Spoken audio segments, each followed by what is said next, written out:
pauvre effigie glaciale d'un saint. Pâle cendre de la maison de Lancastre. Oh, reste exsangue d'encens royal. Qu'il me soit permis d'invoquer ton nom, pour qu'elle entende les cris de la pauvre Anne, femme de ton Édouard, de ton fils massacré, poignardé par celui qui te fit ses coups. Oh, vois sur ces fenêtres d'où ta vie s'échappe. Je verse les baumes impuissantes de mes pleurs. Maudite soit la main qui fit ces trous. Maudit le cœur qui est le cœur de perpétrer ce crime. Maudit le sang qui fit couler ce sang. Que le misérable Dieu qui nous rend si misérables puisse fondre sur lui des mots plus accablants que je n'en puisse souhaiter aux loups, araignées et crapauds.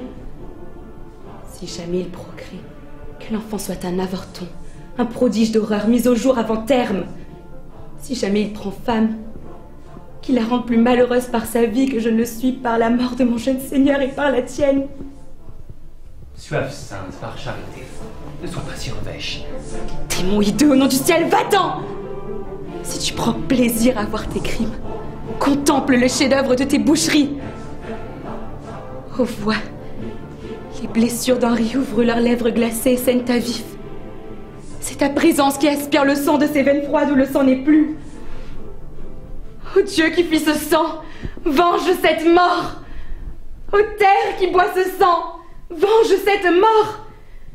Ciel, foudroie l'assassin de tes éclairs.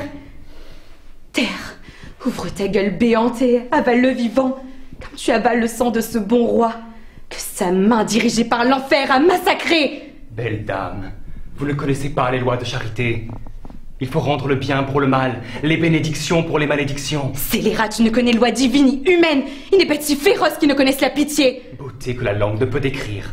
Laisse-moi dans le temps de m'innocenter. Monstre que l'esprit ne peut concevoir, laisse-moi le temps de t'accuser. Mais supposez que je ne les ai pas tués. Suppose alors qu'ils sont encore vivants. Mais ils sont morts, démon, et par ta main. Je n'ai pas tué votre mari. C'est donc qu'il vit. Non, il est mort, mais par la main d'Édouard. Bouche ignoble, tu mens. La reine Marguerite a vu ton couperet tout fumant de son sang. J'ai été provoqué par sa langue calomnieuse. Tu étais provoqué par ton âme sanguinaire. Et ce roi, ce n'est pas toi qui l'as tué. Je vous l'accorde, oui. Tu me l'accordes, porc épique? Que Dieu m'accorde alors ta damnation pour ce forfait. Il était si vertueux, si doux, si tendre. Quelle chance pour le roi du ciel. Il est au ciel où tu n'iras jamais. Il doit me savoir gré d'avoir contribué à l'envoyer là-haut. Il n'était pas très doué pour ce monde. Tu n'as de place nulle part qu'en enfer. Si vous le permettez, peut-être ailleurs. Un donjon. Votre lit. Que l'insomnie hante le lit où tu couches. Elle le hantera, madame, jusqu'à ce que j'y couche avec vous.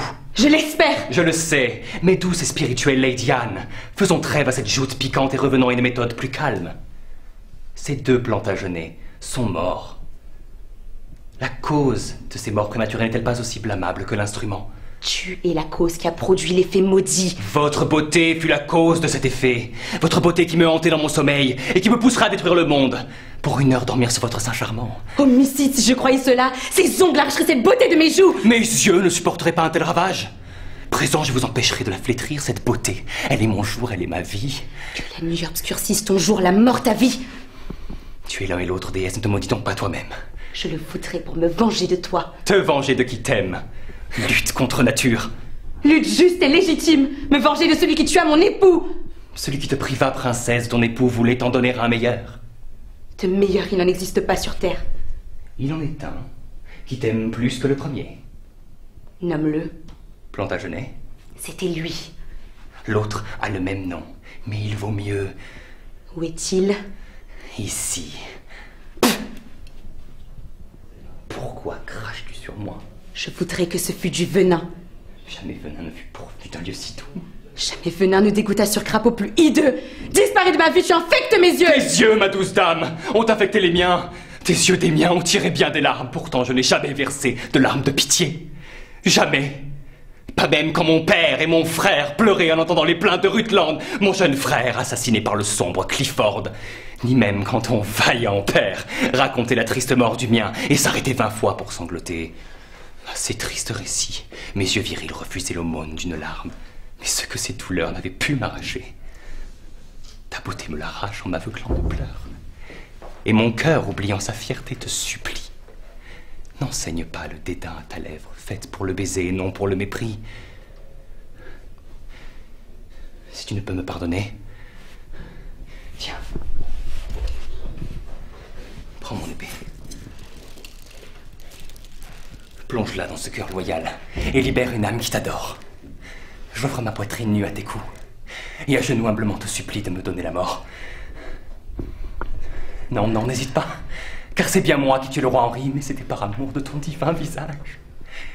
N'hésite pas, c'est bien moi qui tue le jeune Édouard, mais c'est ta beauté qui m'y a poussé.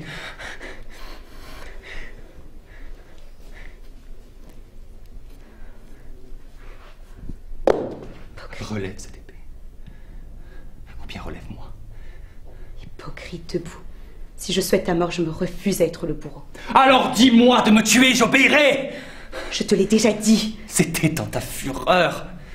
Dis-le encore, et cette main qui détruisit ton amour, qui par amour de toi détruira plus tendre amour, tu seras de ce double meurtre la complice. J'aimerais connaître ton cœur. Mais il est adnu dans mes paroles. Si fausse que lui, j'en ai peur. Alors jamais un homme n'a dit vrai. Allons, remettez votre épée. Dites que vous me pardonnez. Tu le sauras plus tard. Puis-je vivre dans l'espérance? Tous les hommes, j'espère, y vivent.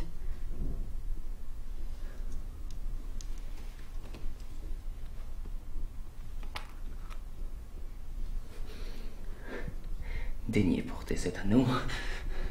Prendre n'est pas donner. Vois comme cet anneau emprisonne ton doigt. Ainsi ton sein, mon pauvre cœur. Garde-les tous les deux, car tous les deux sont tiens. Et si ton malheureux esclave peut encore implorer une faveur, tu scelleras son bonheur à jamais. Quelle est cette faveur? De confier ses devoirs funestes à qui a plus que vous si j'ai de prendre deuil, et de me retrouver à mon palais, Crosby Place, où sitôt qu'au monastère de Chertsey j'aurais fait à ce noble roi des funérailles solennelles, et arrosé de mes pleurs épantant son tombeau, j'irai vous rendre mes plus humbles devoirs. Accordez-moi, je vous prie, cette grâce. De tout mon cœur, je suis heureuse de vous voir devenir si pénitent. Faites-moi votre adieu. C'est plus que vous ne méritez. Et puisque vous n'avez appris à vous leurrer, figurez-vous que je l'ai fait, déjà.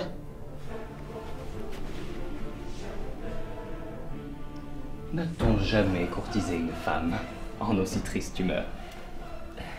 En aussi triste humeur ne l'a-t-on jamais conquise? Je l'aurai, mais je ne la garderai pas longtemps.